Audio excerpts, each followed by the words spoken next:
Hello student, today we learn about DNA, deoxyribonucleic acid. You already studied the next video, that is the molecular basis of inheritance. And the molecular basis of inheritance is the genetic material is the DNA. And DNA is the made up of, that is the polymers of nucleotides. So we see here how that is the nucleotides are made. DNA are, that is the are nucleic acid. Nucleic acid are two types, DNA and RNA. Both. First we study DNA and RNA, both are that is nucleic acid, but first we study DNA. And DNA is the deoxyribonucleic acid and RNA is the ribonucleic acid. So we see here how these acids are made. First we study DNA. That is the DNA is the deoxyribonucleic acid, polymers of DNA is polymers of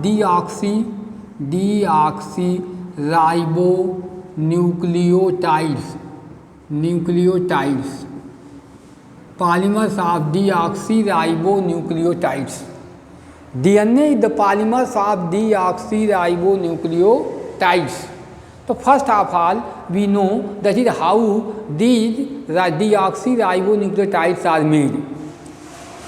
So first we study one, that is the deoxyribonucleotide. In the case of that is the DNA is the polymers of deoxyribonucleotides. So we see here that is in the case of deoxyribonucleotides have that is three things. One, deoxyribose sugar, deoxyribose sugar, इसमें होगा क्या, deoxyribose sugar होगा. दूसरा क्या होगा, इसमें एक चीज़ यह मिलेगी, दूसरी आपको मिलेगी नाइट्रोजिनस बेस.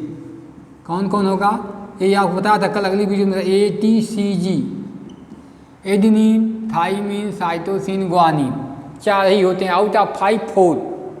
अच्छा, तीसरा क्या होगा इसमें, फास्फोरिक एसिड.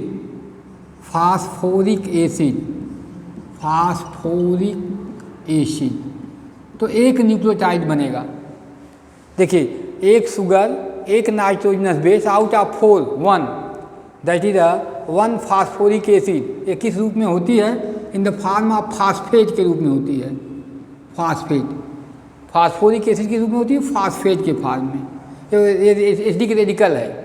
और फास्फोरिक एसिड का फार्मूला क्या होता है, H3PO4. देखिए आप, तो तीन इसमें कॉन्स्टिट्यूएंट हैं. तो अब एक एक कॉन्स्टिट्यूएंट को आपको दिखाएंगे कि कौन कौन कैसे हैं. पहले राइबोज शुगर देखें, नाइट्रोजनस बेस देखें और फास्फोरिक एसिड. यह है फास्फोरिक एसिड इस फार्मूले से. इसमें 3 हाइड्रोजन निकल जाते हैं तो फास्फेट आयन बनता है. अब यह देखिए है कैसे, P डबल बॉन्ड O. आप देखे रहेंगे तो आसान होगा, OH. देखिए OH, देखिए यहाँ OH. ये 3 यह निकल जाता है, यह और यह निकल जाता है तो बन जाता है फास्फेट. PO4 रहेगा, 3 मॉलिक्यूल, 3H प्लस निकल जाता है. अब ये जब निकलेगा तो क्या हो जाएगा, 3H प्लस एक AH है. देखिए आप, एक AH है, तीनों निकलेगा, यहाँ से निकल जाएगा तो बन जाएगा PO4 3 माइनस. ये देखिए, ये फास्फेट के फॉर्म में होता है. तो देखें तीनों को पहले, अब देखा जाए कैसे जुड़ते हैं. पहले देखें शुगर, जुड़ने का तरीका देख कैसे तीनों जुड़ करके एक न्यूक्लियोटाइड बनाएंगे. तो first of all we see here how they are link to each other and make one nucleotide. तो first we see here that is the ribose sugar. You see here sugar, ribose phosphate sugar. You see 5 carbon sugar, pentose sugar है. देखो आप structure भी बनाना देख लीजिए कैसे बनाते हैं. पेंटोज शुगर है, देखिए इसके बनाने का तरीका देख लीजिए. आप देखो यहाँ OH होता है, यहाँ H होता है, यहाँ OH है, यहाँ H, यहाँ देखिए OH, H, यहाँ देखिए क्या है CH2OH. देखिए यही राइबोज शुगर है, अब देखिए राइबोज शुगर, कौन शुगर है? Ribose, 5 carbon sugar, ribose. इसी द राइबोज शुगर। अब गिनिए आप, carbon number 1, carbon number 2, carbon number 3, carbon number 4 and carbon number 5। ये 5 कार्बन है। अब इसका फार्मूला देखेंगे राइबोज का, तो होगा C5, गिन लीजिए आप, H10O5। देखिए यही है C5H10O5। यह देखिए इसका फ्यूरानोज स्ट्रक्चर है। राइबोज को राइबोज शुगर कहते हैं। अब देखिए कार्बन नंबर 1, 2, 3, 4, 5 कार्बन इसमें हैं। इसका मॉलिक्यूलर फार्मूला देखिए, स्ट्रक्चरल फार्मूला है और C5H10O5, इसको राइबोज कहते हैं। देखिए अब राइबोज है, यहाँ कार्बन नंबर 2 से ऑक्सीजन निकाल दीजिए, ये देखिए 2 से, जिसके आगे ऑक्सीजन निकलना, डी लगा दीजिए, डीऑक्सी हो जाएगा, डीऑक्सी राइबोज। अब यहाँ क्या करेंगे, C5H10O4 कर देंगे, तो कन्फ्यूजन ना होगा, तो ये डीऑक्सी राइबोज हो गया। कोई बस वो कार्बन नंबर 2 से ऑक्सीजन को रिमूव कर देंगे तो डीऑक्सी राइबोज हो जाएगा। अब देखिए कार्बन नंबर 5, हाइड्रोजन देखिए 10 और वो देखिए क्या 4 हो गया, तो कहते हैं डीऑक्सी राइबोज। और अगर इसमें वो लगेगा तो राइबोज, तो आरएनए में राइबोज और डीएनए में डीऑक्सी, तो डीएनए बना रहे हैं इसलिए डीऑक्सी राइबोज। अब देखिए डीऑक्सी राइबोज शुगर हो गई। कार्बन नंबर 1 को देखिए, 1 पर जो OH है ये हट जाता है, यहाँ NB लगता है, NB नाइट्रोजनस बेस कोई होगा, out of 4 ATCG, adenine, guanine, cytosine, thymine, 4 हैं ना जो डीएनए में बनते हैं। एडेनिन, ग्वानिन, साइटोसिन, थाइमिन, ये 4 डीएनए में होते हैं। आज ने बताएंगे तो आपको बताएंगे। अब देखिए नाइट्रोजनस बेस यहीं जुड़ेगा, एडेनिन जुड़े, ग्वानिन जुड़े, जो जुड़े नाइट्रोजनस बेस जुड़ेगा। अब जो जुड़ेगा, अब एक देखिए, एक शुगर और एक नाइट्रोजनस बेस जुड़ेगा तो इसका नाम बदल के क्या हो जाएगा, अब इसका डीऑक्सी राइबोज नहीं रह गया अभी देखिए चेंज कर रहे हैं इसको। अब यहाँ देखिए आप क्या करिए, इसको हटा दीजिए, आप एडेनिन जोड़ दीजिए, ए मीन्स एडेनिन, वो एच हट करके वहाँ नाइट्रोजनस बेस जुड़ेगा, एडेनिन। 4 हैं आपको बताया था, adenine, guanine, cytosine, thymine, uracil, हमने पहले वीडियो में दिया है आपको। अब देखिए, तो अब एडेनिन आपने जोड़ दिया, तो अब ये क्या हो गया, न्यूक्लियोसाइड, इसका नाम हो गया न्यूक्लियोसाइड। क्या क्या इसमें है, एक शुगर और पेंटोज शुगर, एक जो है नाइट्रोजनस बेस, तो इसका नाम हो गया न्यूक्लियोसाइड बोलते हैं। अब देखिए, जैसे इसका नाम क्या देंगे, एडिनोसिन, एडेनिन नहीं हो जाएगा इसका नाम, अब इसका नाम क्या है, एडिनोसिन। अब इसका न्यूक्लियोसाइड तो है ही, अब इसका नाम क्या लिखेंगे आप, एडिनोसिन, देखिए एडिनोसिन हो गया। अरे न्यूक्लियोसाइड हुआ ही है, यह न्यूक्लियोसाइड का नाम होगा एडिनोसिन। अगर यहाँ G आपने जोड़ दिया तो ग्वानोसिन, अगर आपने T जोड़ दिया तो थाइमिडीन, जो आपने जोड़ेंगे ग्वानोसिन, एडिनोसिन, ग्वानोसिन, थाइमिडीन, ठीक है, साइटिडीन, आप इसके नाम बदल देंगे, क्या हो जाएगा। अब ये क्या हो गया, एक न्यूक्लियोसाइड हो गया, इसमें आप जोड़ देंगे फास्फेट। देखिए राइबोज शुगर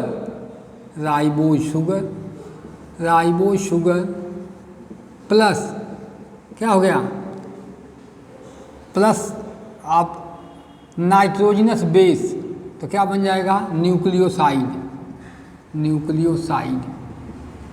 और प्लस फास्फेट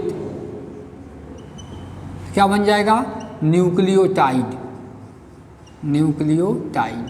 तो नाम बदल जाएगा इसका, न्यूक्लियोटाइड हो जाएगा। तरीका देखिए, एक शुगर, अब यहाँ अगर डीऑक्सी राइबोज शुगर लगाएंगे तो डीऑक्सी न्यूक्लियोसाइड बनेगा, और फास्फेट जोड़ेंगे डीऑक्सी न्यूक्लियोटाइड बनेगा।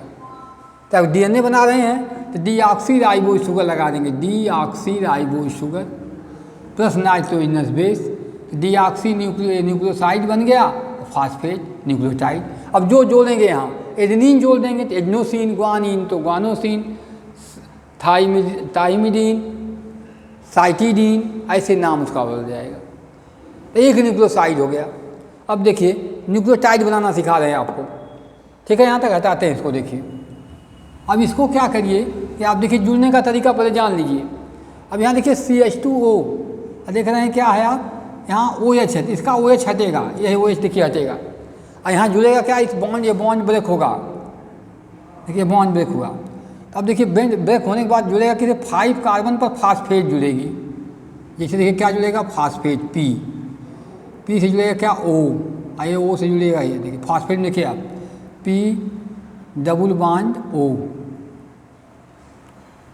देखिए डबल बॉन्ड क्या है इसका ओ, यानी क्या है ओ, यानी क्या है ओ। अब यहाँ 2 जगह माइनस रह जाएगा, ये तो हट गया देखिए। अब देखिए ये फास्फेट, तो देखिए फास्फेट CH2O देख रहे हैं ना, ये फास्फेट जुड़ गया। तब ये बन गया क्या एक न्यूक्लियोटाइड, न्यूक्लियोसाइड नहीं, अब ये न्यूक्लियोटाइड हो गया। अब एडिनोसिन मोनोफॉस्फेट, देखिए तरीका क्या है, क्या जोड़ देंगे इसका। अब एडिनोसिन तो है ही न्यूक्लियोसाइड, न्यूक्लियोसाइड नहीं हो जाएगा, अब इसका नाम मतलब क्या हो जाएगा न्यूक्लियोटाइड, कहेंगे इसको क्या न्यूक्लियोटाइड हो गया, न्यूक्लियोटाइड। एडिनोसिन मोनोफॉस्फेट कर दीजिए, मोनोफॉस्फेट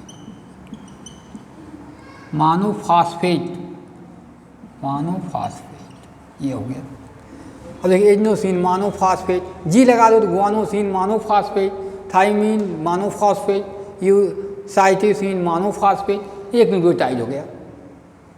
या कर सकते हो इसको क्या adenylic acid, guanylic acid, cytidylic acid, जैसे एडिनिन लगाए हो तो नाम का एडिनिलिक एसिड, एडिनिलिक एसिड, यहाँ लिख सकते हो उसको, या एडिनोसिन मोनोफॉस्फेट, एडिनोसिन मोनोफॉस्फेट।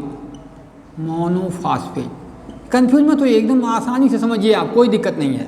जो यहाँ लगाओगे गुआनिलिक एसिड या गुआनोसिन मोनोफॉस्फेट, ये न्यूक्लियोटाइड हैं, कॉमनली आप न्यूक्लियोटाइड कहोगे, सब कॉमन न्यूक्लियोटाइड, लेकिन जो नाम दोगे वही बदलेगा। यहाँ जी लगा दोगे, सी लगा दोगे, टी लगा, जो लगा दोगे वैसा बदलता रहेगा, कोई कन्फ्यूजन बोलिए।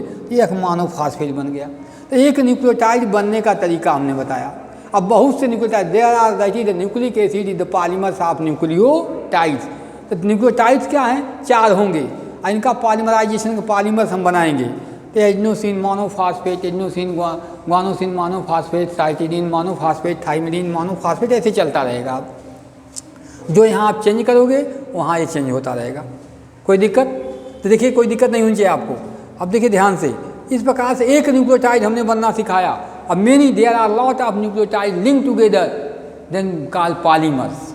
हमने एक बताया, एक इसका मोनोमर है, यह क्या है मोनोमर, और इससे बहुत से जुड़ करके बनाएंगे पॉलीमर, तो बन जाएगा क्या डीऑक्सीराइबोन्यूक्लिक एसिड। अब देखिए शुगर क्या है डीऑक्सीराइबोन, नाइट्रोजनस बेस कौन आएगा, ए आ सकता है, टी आ सकता है, सी आ सकता है और जी आ सकता है, ये चेंज होता रहेगा बस। कार्बन नंबर 1 पर देखिए आपको याद क्या रखना है, कार्बन नंबर 1 पर कौन जुड़ेगा nitrogenous base NB। Carbon number 5 पर कौन जुड़ेगा फॉस्फेट। देखिए जुड़ने का तरीका, एक न्यूक्लियोटाइड बन गया। आइए यहाँ से यहाँ तक पूरी स्ट्रक्चर एक न्यूक्लियोटाइड है, आपको कोई कन्फ्यूजन नहीं, आराम से आप ऐसे लिख सकते हो, स्ट्रक्चर बना सकते हो। अब बहुत से न्यूक्लियोटाइड बनेंगे तो क्या बन जाएगा न्यूक्लिक एसिड। अब देखिए तरीका इसका, एक तो हमने बना सिखा दिया आपको एडिनोसिन मोनोफॉस्फेट। आप सुने होंगे बहुत ही चर्चा आपको की और दिखा दें आपको ATP क्या है। जैसे यहाँ आपने एडिनोसिन जोड़ दिया है, सपोज करिए एडिनोसिन यहाँ हमने जोड़ दिया, देखिए एडिनोसिन ये हमने जोड़ दिया है। अब सुने होंगे ATP, ये एडिनोसिन मोनोफॉस्फेट है, यही दूसरा फास्फेट जुड़ जाता है। देखो यहाँ से दूसरा फास्फेट P, जैसे हम जोड़ दिखा, यहीं से तीसरा फास्फेट P। हम ऐसे बना नहीं रहे हैं, आपको दिखा दे रहे हैं जुड़ने का तरीका। जैसे जुड़ता जाएगा, जैसे आप यहाँ से जोड़ना चाहोगे आप तो इसको हटा दोगे, आप O से जोड़ दीजिए P, देखिए क्या है O, देखिए O, ऐसे जुड़ता जाएगा, डबल बॉन्ड O, O, देखिए यहाँ O, ऐसे जुड़ते जाएंगे, देखिए O P double bond O,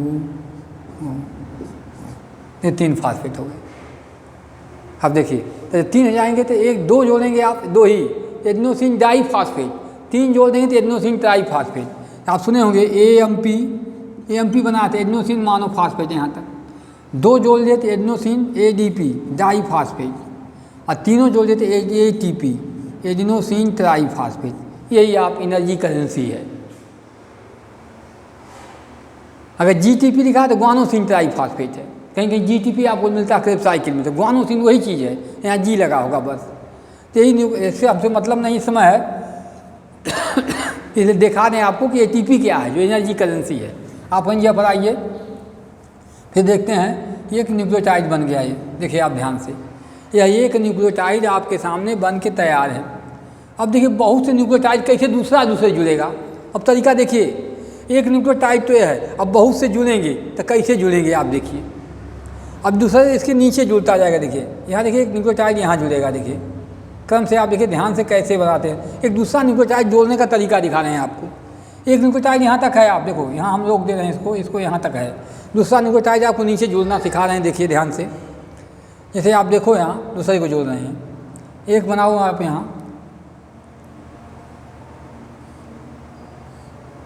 यहाँ पेंटोज शुगर बना लो, 5 कार्बन। जो कार्बन है वो कार्बन होता है। देखिए आप, यह है OH, यहाँ भी H रहेगा, ऑक्सीजन निकल चुकी है। यहाँ H, यहाँ है OH, यहाँ H, यहाँ H, CH2OH, CH2OH इधर लिख देते हैं OH, वही चीज़ है। देखिए इधर लिख दिया हमने। अब देखिए ये इससे जुड़ा होगा। कार्बन नंबर इसका 3 और इसका 5 किससे जुड़ेगा? फास्फेट से। देखिए यहाँ से इसका OH हटेगा।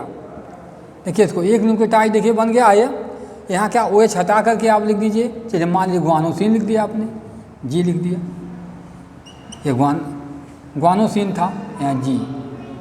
अब ये दोनों जुड़ेंगे, क्रम से जुड़ते जाए तभी ना एक चेन बनेगी, पॉलीमर्स। अब देखिए इसका OH निकल जाएगा। यहाँ फास्फेट है, इसका भी OH हटा दीजिए और इसका भी OH हटाइए आप। और यहाँ जोड़ दीजिए कैसे P से, P देखिए O इससे जोड़ दीजिए। यहाँ क्या कर दीजिए, P डबल बॉन्ड O कर दीजिए। यहाँ देखिए O जोड़िए, देखिए यहाँ क्या जोड़िए O और बड़ा कर दीजिए O। देखिए क्या है, यहाँ जोड़ दीजिए O, ऐसे देख रहे हैं। फिर क्या है, यहाँ O जोड़ दीजिए। देखिए दूसरे जुड़ गया। देखो यहाँ जुड़ने का तरीका देखिए।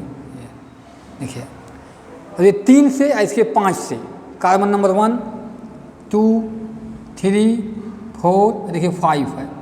तो देखिए 3 5 फिर इसके 3 से फिर 5 3 5 3 5। अब देखिए पॉलीमर चेन बनती जाएगी नीचे। आप तरीका देखिए, यहाँ तक एक न्यूक्लियोटाइड था, यहाँ दूसरा न्यूक्लियोटाइड कैसे जुड़ते हैं। ये फास्फेट जोड़ेगा। ये देखिए बांध देख रहे हो, यहाँ से O है, ये O जुड़ा हुआ है इससे, यहाँ O। इस बांध को कहते हैं फास्फोडाइएस्टर बांध। फास्फोडाइएस्टर बांध, इसी बांध का नाम है फास्फोडाइएस्टर बांध। ध्यान से देखिए अब तरीका जुड़ने का। अब देखिए यहाँ से 3 पर जो 5 पर जुड़ा है, फिर 3 पर, फिर 5 पर, फिर इसके 3 पर, फिर 5 पर, 3 पर, 5 पर। तो आप डायरेक्शन जो आपको किताब में लिखा 5 प्राइम डायरेक्शन 3 प्राइम। लास्ट में जो अंतिम जुड़ेगा उसका 3 एंड खाली होगा। देखिए 5 पर 3 पर 5 पर 3 पर लास्ट में जो आएगा जहाँ जुड़ा होगा, तो आप डायरेक्शन क्या दोगे 5 प्राइम। लास्ट में वो 5 है और लास्ट में यहाँ आएगा 3, तो 5 प्राइम 3 प्राइम ये 5 प्राइम 3 प्राइम इसकी डायरेक्शन होगी। इसी को उलट के जोड़ दें तो डायरेक्शन बदल के क्या कहेंगे 3 प्राइम 5 प्राइम। ये जुड़ने का तरीका आप नहीं समझते जाइए, नहीं तो कन्फ्यूजन ना हो आपको। ये जुड़ने का तरीका यहाँ 5 से जुड़ा, 3 से, फिर 5 से, फिर 3 से, फिर 5 से, फिर 3 से, एक चेन बनती जाएगी। और ये चेन जो 2 न्यूक्लियोटाइड आपस में जुड़ेंगे, एक न्यूक्लियोटाइड है एक न्यूक्लियोटाइड है, जो जिस बांध से जुड़ते हैं 2 न्यूक्लियोटाइड, उसका नाम फास्फोडाइएस्टर बांध। इस प्रकार से जुड़ते चले जाएंगे, एक न्यूक्लियोटाइड जुड़ता जाएगा, दूसरे एक लंबी चेन ऐसे बनाएगा, जैसे एक लंबी चेन बनती जाएगी यहाँ से यहाँ तक। यह होगा क्या लिखेंगे 5 प्राइम और लास्ट में आएगा इसके 3 प्राइम। एक डायरेक्शन हो गया। अगर इसी का इसको उलट दिया जाए तो एक डायरेक्शन दूसरा हो जाएगा, कौन 3 प्राइम 5 प्राइम। आप समझ पा रहे हैं प्राइम का मतलब, कहाँ से जुड़ा, फास्फेट कहाँ शुरू किया है। 5 5 3 5 इसका 5, फिर इसका फिर 3, फिर इसके बाद का 5, ऐसे जुड़ता चले, ऐसे एक लॉन्ग चेन बनती चली जाएगी। ऐसे 2 चेन बन जाए, एक चेन बन के तैयार होगी। अभी इसको क्या कहेंगे, ऐसे बहुत से अनकाउंटेबल, कभी एडनिन से ग्वानिन, फिर साइटोसिन, थाइमिन, रिपीट होते रहेंगे, आते रहेंगे, उसी में कोई आर्डर नहीं है। अलग अलग जो है अलग अलग ऑर्गेनिज्म में अलग अलग जीन में अलग अलग तरह के डीएनए मिलेंगे आपको। यही सीक्वेंस बदलती रहेगी, इसी को कहते हैं क्या, ये डीएनए बनने का तरीका है, ऐसे बन के डीएनए तैयार होगा। तो डीएनए क्या है, polymers of deoxy ribo nucleotides. तो डीएनए पॉलीमर्स है डीऑक्सी राइबो न्यूक्लियोटाइड्स का। और यह डीऑक्सी राइबो न्यूक्लियोटाइड्स कैसे बनता है, एक न्यूक्लियोटाइड कैसे बनता है, हमने आपको बताया कि ribose sugar, pentose sugar plus nitrogenous base मिलते हैं तो एक बनता है न्यूक्लियोसाइड, और न्यूक्लियोसाइड से जुड़ जाता फास्फेट तो बन जाता है एक न्यूक्लियोटाइड। अब बहुत से न्यूक्लियोटाइड जुड़े होते हैं तो बन जाता पॉलीमर्स ऑफ न्यूक्लियोटाइड्स, उसी को कहते हैं क्या, DNA. Deoxy ribo nucleic acid is the polymers of deoxy ribo nucleotides. अब देखिए लोगों ने कहा कि है कैसा, डीएनए होता कैसा है, ये तो बनने का केमिस्ट्री आपने बताया, मॉलिक्यूल कैसे बना हुआ है, कैसे पॉलीमर बना हुआ है। अब एक न्यूक्लियोटाइड को मोनोमर कहते हैं, अब पूरे डीएनए को पॉलीमर कहते हैं। तभी इस पर चर्चा हुई कि यह जो है डीएनए होता कैसा है। तो डीएनए होता कैसा, इसके लिए प्रॉब्लम आई कि इसकी स्ट्रक्चर कैसी है। तब बताओ इतना छोटा है, डीएनए है कहाँ, दिखाएं आपको। देखिए ये सेल है, डीएनए हुआ है कहाँ, देखिए हर बॉडी के हर सेल में। तो सेल कितनी छोटी है, रॉबर्ट हुक ने खोजा, इसके अंदर छोटा सा न्यूक्लियस है। अभी सेल तो आप देख नहीं पाते, उस सेल है, ये देखिए सेल, और इसके अंदर ही क्या, न्यूक्लियस। न्यूक्लियस अब सोचो आप कितने अंदर बता रहे हैं, अंदर की बात बता रहे हैं, ध्यान से देखिए। अब इसके ऊपर देखिए क्या है, इसके क्रोमोसोम है, ऐसे क्रोमोसोम पेयर में है, ऐसे पेयर में क्रोमोसोम है। अगर ह्यूमन सेल है वही 23 पेयर इतने में है। अब देखिए इसके ऊपर लोकस है, यहाँ ये लोकस, तो ये क्या है, न्यूक्लियस है, क्रोमोसोम, क्रोमोसोम। अब देखो क्रोमोसोम के ऊपर क्या है, यहाँ ये जीन, यहाँ लोकस पर क्या है, जीन, और जीन किसका बना है, डीएनए का। तो हम देखिए इतने अंदर की बात बता रहे हैं, जेनेटिक मटेरियल या डीएनए को। तो कैसे, देखो यहाँ से, अब इसको हम अंदर बता रहे हैं। तो बताओ जो इतना छोटा है, सेल हम नहीं देखते, सेल के न्यूक्लियस को, सेल को खोजा रॉबर्ट हुक ने, न्यूक्लियस को रॉबर्ट ब्राउन ने, क्रोमोसोम को वाल्डेयर ने, जीन को जॉनसन ने। अब ये डीएनए की बात आई, डीएनए कैसा है, तो लोगों ने कहा दिखा तो पाएंगे नहीं, मॉडल बता सकते हैं कैसा है। तो कई लोगों ने अपने अपने मॉडल पेश किए, लेकिन जो सबसे एक्सेप्टेड मॉडल आया वह जेडी वाटसन और एफ.एच.सी. क्रिक मिल करके दिए। जेडी वाटसन और एफ.एच.सी. क्रिक, ऐसे वाटसन और क्रिक का मॉडल जो सबसे फेमस हुआ, क्योंकि जो जेनेटिक मटेरियल की क्वालिटी होती है वो एक्सप्लेन कर रहा था। वो डीएनए नहीं है जो बताने जा रहा हूँ। तो बताऊँगा क्या आपको कि उन्होंने कहा क्या कि डीएनए एक डबल हेलिकल स्ट्रक्चर है। तो हम आपको अगली वीडियो में दिखाएंगे कि किस प्रकार से डीएनए का मॉडल वाटसन और क्रिक ने बताया है कि कैसा होता है डीएनए। तो डीएनए नहीं बताऊंगा, उसका मॉडल जिसको दिया जेडी वाटसन और एफ.एच.सी. क्रिक ने, IC पर they was awarded by Nobel prize से अवार्ड दिया गया उनको। तो ये देखेंगे, बताएंगे आपको। लेकिन अगर ये न्यूक्लियोटाइड बनना पहले आप सीख लीजिए, 4 तरह के न्यूक्लियोटाइड बनेंगे और चारों जुड़ करके जो है डीएनए बनाएंगे। तो इस प्रकार से आप वीडियो आप पूरी देख लीजिएगा। अगर इसमें आपको कुछ नहीं समझ आता तो फिर कमेंट में लिखिएगा, और वीडियो को लाइक ज़रूर करिए, चैनल को सब्सक्राइब कर लिए। आपसे बार बार रिक्वेस्ट करते हैं कि चैनल को सब्सक्राइब कर लीजिए, और जो भी आपको दिक्कत लगे वो मुझे पूछ सकते हैं। Thank you, have a nice day.